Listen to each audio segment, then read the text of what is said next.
আজ 20শে জুলাই আপনি রওনা দিচ্ছেন। কাল পশ্চিমবঙ্গের মেগা কর্মসূচি 21শে জুলাই।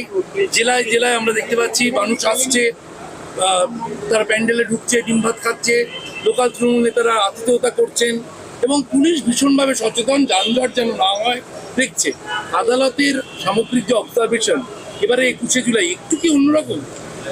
দেখুন, এই মুহূর্তে তৃণমূল কংগ্রেসের যে 21শে জুলাই এটা একটা রাজনৈতিক রূপচর্চা, এর বাইরে কিছু নয়। 21শে জুলাইয়ের প্রাসঙ্গিকতা সেদিনই হারিয়ে গেছে যেদিন 21শে জুলাইয়ের গুলি চালানোর অর্ডার দেওয়া একজন আমলাকে তারা বিধানসভার প্রার্থী করে নির্বাচিত করেছেন, মন্ত্রী বানিয়েছেন এবং তারপর তাকে রাজ্যসভায় পাঠিয়েছেন।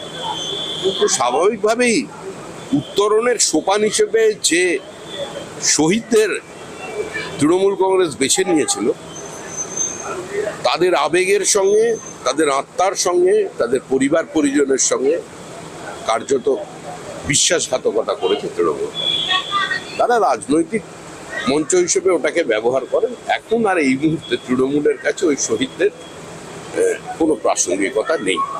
আর আমাদের কাছে 21শে জুলাইয়ের তো আমরা তৃণমূলের কথা বলবো কেন, কালকে তো আমাদেরও মেগা কার্যক্রম উত্তরকন্যা অভিযান।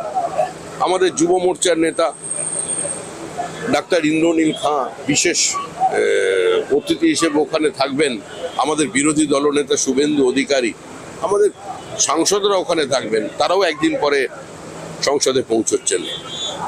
তো উত্তরবঙ্গের মানুষের সঙ্গে যে বঞ্চনা, যে প্রতারণা এবং প্রকৃতির বিরুদ্ধে যে যুদ্ধ ঘোষণা করেছে তৃণমূল, যেভাবে ইল্লিগাল স্যান্ড মাইনিং এবং নদী থেকে বোল্ডার তুলে তারা বিভিন্ন নদীর গতিপথ পর্যন্ত পরিবর্তন করে দিয়েছেন, দুষ্প্রাপ্য অর্কিড, দুষ্প্রাপ্য ক্যাকটাস সাফা করে দিয়েছেন সেখান থেকে, চা বাগানের জমি দখল করে সেখানে তৈরি হচ্ছে রিসোর্ট।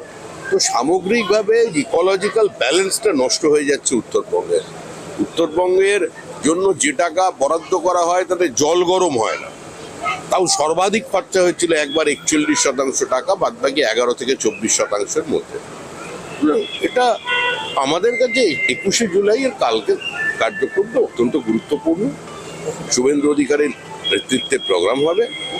আমি এখন সমস্ত জেলার কর্মীরা যারা যাচ্ছেন তাদের সঙ্গে যোগাযোগ রাখছেন, সেটাই আমার আজকের কাজ। কোচবিহারের উত্তম ব্রজবাসী পরিচয়, তিনি ভিন রাজ্যের অসম থেকে তাকে হ্যারাস করা হয়েছে, বাংলা কথা বলে, যিনি কোনোদিন আসাম যাননি এরকম তার অভিযোগ। এই ধরনের মানুষদের আনা হয়েছে কলকাতায়, ধরা হচ্ছে 21শে জুলাইয়ের যে মঞ্চ, সেখানে এই বাঙালিদের এনে সেই বাঙালি ভিন রাজ্যে বিজেপির দ্বারা আক্রান্ত বাঙালি, এই বার্তাই আগামীকালকের হেডলাইন 21শে জুলাইতে। কিভাবে দেখছেন? সারা ভারতবর্ষে যেখানে বাঙালি পরিযায়ী শ্রমিক আছেন, বাঙালি ছোট ছোট চাকরি করা মানুষজন আছেন, তারা বাঙালি হিসেবে আতঙ্কিত। কারণ তৃণমূল কংগ্রেস পশ্চিমবঙ্গে যে অন্য রাজ্যের প্রতি, অন্য ভাষাভাষীদের প্রতি যে ঘৃণা এবং বিদ্বেষের রাজনীতি করছে, তাহলে তারা তাদের পেশায় হয়তো ভবিষ্যতে একটা অনিশ্চয়তার সম্মুখীন হতে পারে, সেজন্য তারা আতঙ্কিত।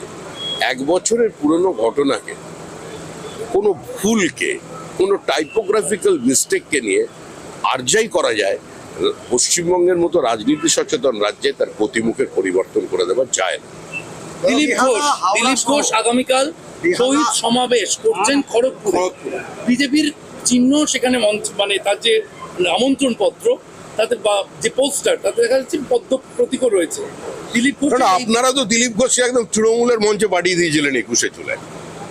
দিলীপ ঘোষ বিজেপিতে ছিল, দিলীপ ঘোষ বিজেপিতে আছে এবং বিজেপিতে দিলীপ ঘোষ থাকবে।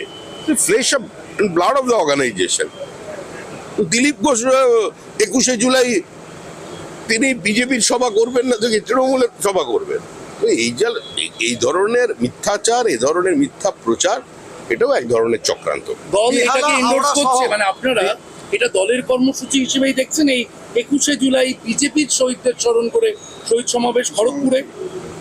ওখানে তো জেলা সভাপতি থাকবেন, তো বিজেপির যারা সভাপতি ছিলেন, এই আরেকবার নাম ভাই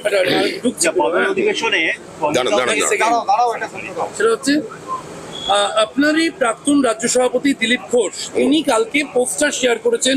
তিনি আগামীকাল 21শে জুলাই পদ্ম প্রতীক দিয়ে সেই পোস্টার তৃণমূলের হাতে যারা খুন হয়েছেন বিজেপির শহীদ তাদের স্মরণ করে খড়গপুরে শহীদ সমাবেশ করছে রাজ্য সভাপতি শ্রমিক ভট্টাচার্য।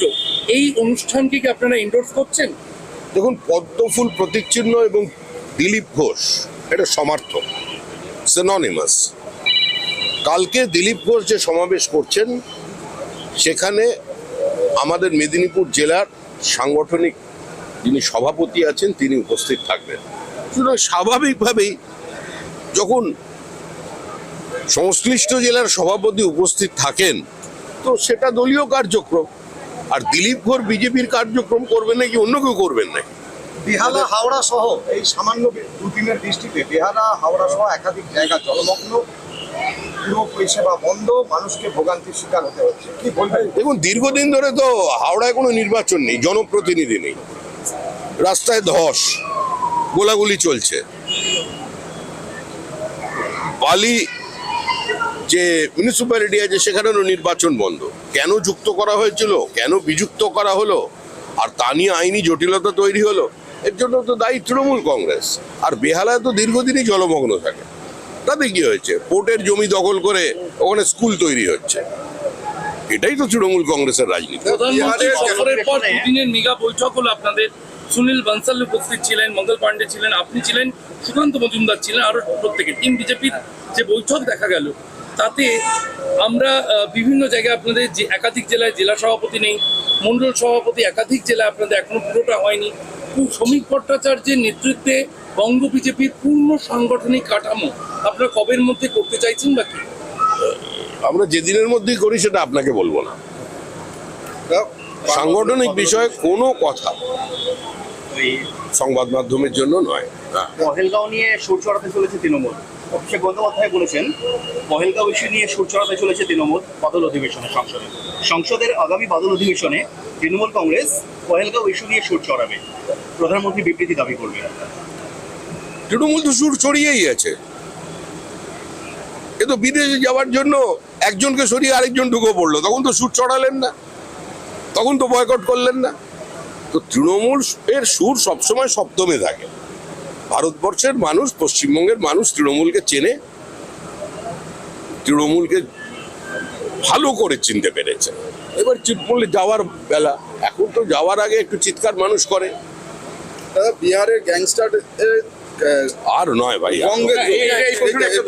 এই রাজ্যের পুলিশ যখন অন্য রাজ্য থেকে ক্রিমিনাল খুঁজে নিয়ে আসে, সেটা উত্তরপ্রদেশ হতে পারে, সেটা বিহার হতে পারে, তখন আপনারা দেখতে পান না বিহারের পুলিশ এখান থেকে ধরে নিয়ে গেলে আপনারা ডেরে করেন। আগে তো পশ্চিমবঙ্গের খুন করে লোক বিহারে আশ্রয় নিত। আগে বিহারের মুঙ্গেরের বন্দুক পশ্চিমবঙ্গের সমাজ বিরোধীরা ব্যবহার করতো। এখন তো উল্টো, এখন সেলফ সাফিসিয়েন্ট হয়ে গেছে। এখন পশ্চিমবঙ্গের দিকে দিকে কারখানা তৈরি হয়ে গেছে, বোমার ফ্যাক্টরি। এখানে বাংলাদেশের প্রধানমন্ত্রীকে মারার জন্য যে চক্রান্ত সেটা বাংলায় হচ্ছে। ISIS এর জঙ্গি ধরা পড়ছে, চিকেন নিয়ে বিভিন্ন ধরনের চক্রান্ত আজকে কুচবিহারের মাটিতে বসে হচ্ছে। কুচবিহারকে কেন্দ্র করে ভারতবর্ষের বিভিন্ন জায়গায় ভারত বিরোধী বিভিন্ন মডিউলকে এস্টাবলিশ করা হচ্ছে। তো আজকে কি করে বিহারের লোক এখানে চলে আসছে? সব বিষয় বাংলা যোগ, কারণ এগিয়ে বাংলা।